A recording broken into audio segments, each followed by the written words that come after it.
আসসালামু আলাইকুম। হ্যালো প্রিয় লিসেনার্স, নমস্কার। যে যেখান থেকে আমার গল্প শুনছো সকলকে শুভেচ্ছা ও অভিনন্দন জানাচ্ছি horror Bangla official BD YouTube চ্যানেলের পক্ষ থেকে। আশা করছি তোমরা ভালো আছো, ভালোর দলে আছো। যে যেখান থেকে আমার গল্প শুনছো সকলে নিশ্চয়ই আমার গল্প শোনো বলেই আমার চ্যানেল সাবস্ক্রাইব বেড়েছে, ওয়াচ টাইম বেড়েছে। তো যারা করেছো তাদেরকে অসংখ্য ধন্যবাদ জানাচ্ছি, আর যারা করনি তাদেরকে চ্যানেলটা সাবস্ক্রাইব করে সঙ্গে থেকে আমার গল্পগুলো শোনার অনুরোধ জানাচ্ছি। ভূতের গল্প বিশ্বাস করা না করা কেবল সেটা তোমাদের উপর নির্ভর করে। তবে ভূতের গল্প শুনিনি এমন একজন মানুষ আসলে আমরা খুঁজে পাবো কি? আমাদের বাংলা সংস্কৃতির একটা মাধ্যম কিন্তু এই গল্প, ভূতের গল্প, ভূতের স্টোরি কিংবা ভূত নিয়ে সিনেমা ইত্যাদি। তো আমরা চেষ্টা করি এন্টারটেনমেন্ট হিসাবে ভূতের গল্পগুলো তোমাদের মাঝে উপহার দিতে। তো আজকে আহসান হাবিবের কলমে লেখা আজকের ভূতের গল্প ভূতের বাড়ি। গল্প পাঠে যথারীতি আমি বাদরুর রায়হান আছি তোমাদের সঙ্গে। শব্দ, sound, editing and poster design টোটালটা আমাকে সহযোগিতা করেছেন তাহমিনা রায়হান মিম। তাকে আমি তার প্রতি কৃতজ্ঞ, সে আমাকে এই কাজগুলো করে দেওয়ার জন্য। আর সবচেয়ে বড় কৃতজ্ঞ তোমরা আমার গল্প শোনো সেই জন্য। তো গল্পে ফিরে যাই।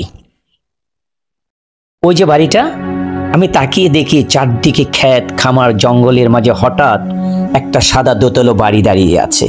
বাড়িটার চারপাশে বেশ জঙ্গল ভাব। সামনে একটা বিশাল নারকেলের গাছ, নারকেল ধরেছে প্রচুর।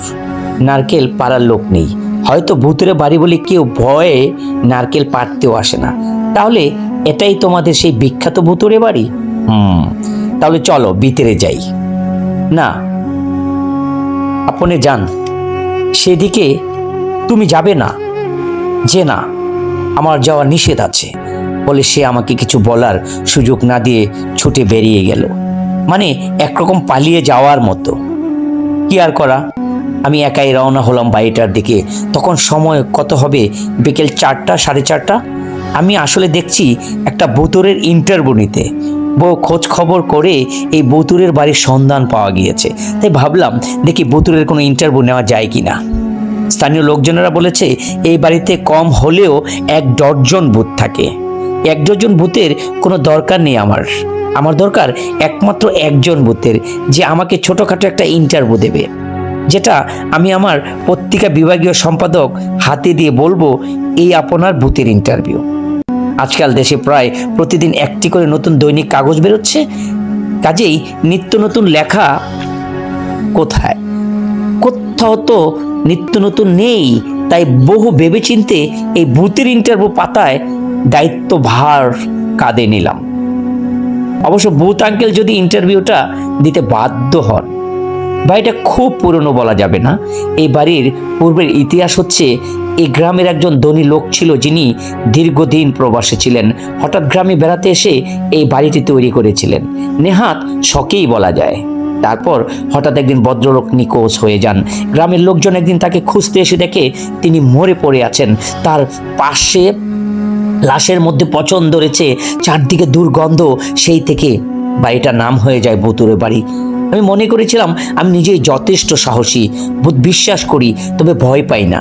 তাই আমি বেশ গটগট করে দরজা খুলে বাড়ির ভিতরে ঢুকে গেলাম। বাড়ির ভিতরটা বেশ গোছানো, তবে প্রচুর ধুলো। আর আশ্চর্যের ব্যাপার, প্রতিটা ঘরে বড় বড় আয়না লাগানো। ভদ্রলোকের বোধ হয় আয়নার প্রতি দুর্বলতা ছিল অনেক। আমি নিচতলায় প্রতিটি ঘর ঘুরে দেখলাম। সিঁড়ি দিয়ে উপরে গেলাম দোতলায়।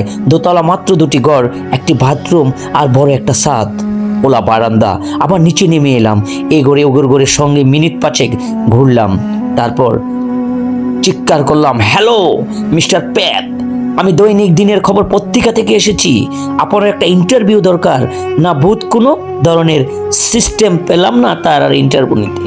প্রায় সন্ধ্যা পর্যন্ত ওই বাড়িটাতে ঘোরাঘুরি করলাম, কোনো প্রকার লক্ষণই পেলাম না ভূতের। শেষে মনে হলো সাপের কামড় খাই নাই, সাপে কামড়াবে এবার। শেষ পর্যন্ত চলে আসার সিদ্ধান্ত নিলাম, এবার চলেই এলাম। মেজাজটা খারাপ হলো। বিচার বিভাগের সম্পাদক নজরুল ভাইকে বললাম, এনেছিলাম দুরান্ত একটা ইন্টারভিউ হতে হবে, কিন্তু সেটা তো হলো না, সব গেল। নজরুল ভাই বলেছিল ভালো একটা ইন্টারভিউ মানে এক্সপ্রেশন কিছু করতে পারলে এবার তোমার চাকরিটা পার্মানেন্ট হয়ে যাবে। সম্পাদকের সঙ্গে কথা হয়েছে ইত্যাদি ইত্যাদি, সব গেল, সব জলে গেল। মেসে ফিরে এসে আবার ভাবলাম বানিয়ে বানিয়ে একটা ভূতের ইন্টারভিউ লিখে জমা দিয়ে আসি। রাতের মধ্যে জমা দেওয়ার কথা ছিল। পাতাটা বের করলাম, জোল থেকে মিনি ল্যাপটপটা বের করে করতে গিয়ে অবাক হলাম, ল্যাপটপটা নেই। যা শালা, মরার উপর খাড়ার গা, ল্যাপটপটা আমার নাই। নজরুল ভাইয়ের কাছে কি লিখবো, ফেলে এসেছি ভুতুরে বাড়িতে। এখন ভীষণ মেজাজ খারাপ হলো, কি করব ভাবতে ভাবতে এখন আর বিছানায় শুয়ে ঘুমিয়ে পড়ার টেরই পেলাম না। পরের দিন ঘুম ভাঙলো মেস পার্টনার রকিবের ডাকে। কি হলো? আরে তোর লেখাটা সত্যি দারুণ হয়েছে রে, এটা বোঝাই যাচ্ছে সত্যি না বানিয়ে লিখেছিস, কি চমৎকার হয়েছে। কোনটা? আরে ওই যে দিনের খবর পত্রিকায় ফিচার পাতায় তোর ভূতের নেওয়া কাল্পনিক ইন্টারভিউ। আমি হস্তভম্ব হয়ে দেখি দিনের খবরে আমার নাম দাম সহ ছাপা হয়েছে, বিশাল একটা ইন্টারভিউ, সঙ্গে একটা ছবিও আছে, একটা অশরীরের ছবি। আমার আর সহ্য হলো না, ছুটে গিয়ে টেলিফোন দোকান থেকে ফোন করলাম নজরুল ভাইকে। হ্যালো নজরুল ভাই, আরে ফয়সাল তুমি কোথায়? কালকে ল্যাপটপ দিয়ে গেলে কার কাছে দেখা পর্যন্ত করলে না। খুব ভালো হয়েছে ইন্টারভিউটা, পাবলিক খেয়েছে ভালো, অনেক ফোন আসছে, ছবিগুলো ভালো তুলেছ, ডিজিটাল ক্যামেরায় নিয়ে গিয়েছিলে। তবে তোমাকে আবার থ্যাঙ্কস যে তুমি ছবিগুলো বুদ্ধি করে হার্ড ডিস্কে ঢুকিয়ে দিয়ে গেছো, নইলে ম্যাটা রেডি করার সমস্যা হতো। যাই হোক চলে এসো অফিসে, কথা আছে। টেলিফোনের বিল মিটিয়ে আমি টলতে টলতে বেরিয়ে এলাম দোকান থেকে। আমি এখন কার কাছে যাব, কাকে বলবো, কিভাবে বলবো, কেন বলবো যে আমি কোনো ইন্টারভিউ নেইনি? তাহলে আমার ল্যাপটপে সেই ভূতের ইন্টারভিউটা পত্রিকা অফিস পর্যন্ত পৌঁছালো কিভাবে? আসলে কি সেই ভূতের রহস্যেরই বাড়ির ভিতরে, যেটা আমার চোখে পড়েনি?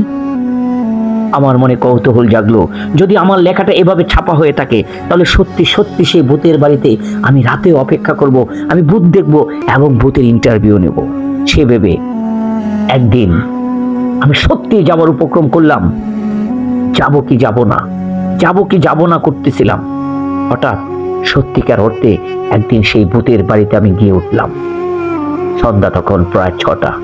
আমি অপেক্ষা করছিলাম এতটুকু আচরও যদি ভূতের কিছু আমি বাড়িতে দেখি তাহলে ওই লেখাটা আমার সার্থক হবে, যেটা মিথ্যা একটা লেখা হয়ে ছাপা হয়েছে। কিন্তু আমি পুরোটা রাত জুড়ে অপেক্ষায় ছিলাম, ভূতের একটা সারা শব্দ পেলাম না। শুধু হিমশীতল হাওয়া আমার উপর বয়ে গিয়েছিল সেই রাতে। আমি আবার শূন্য হাতে ফিরে এসে আমার পত্রিকা অফিসের নজরুল ভাইকে আর সেই কথাটা বলিনি যে সত্যি আমি ভূত দেখিনি। তাহলে ভূতের কাজটা ভূতে করেই দিয়েছে ভূতের বাড়ি থেকে।